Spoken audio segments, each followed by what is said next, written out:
Okay, so you're going to move a file. What you're going to do is you're going to go to your Google Drive, do the plus sign, and you're going to find Olympic hockey teams, move it to your week 2 folder.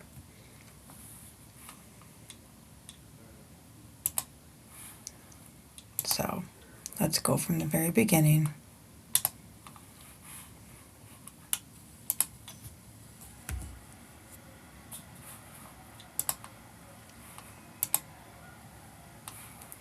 Go right to Google.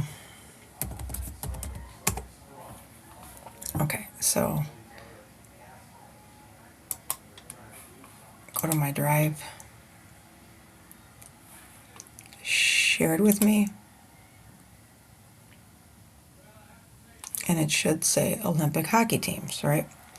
So what you're going to do is you're going to click these 3 buttons, organize,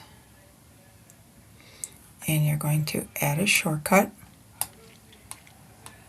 and you're going to move it to your teacher folder. So right here is my teacher folder. So I'll show you exactly what it looks like. You go to all locations, my drive, click on that for your teacher folder, week 2, and then you're going to add it.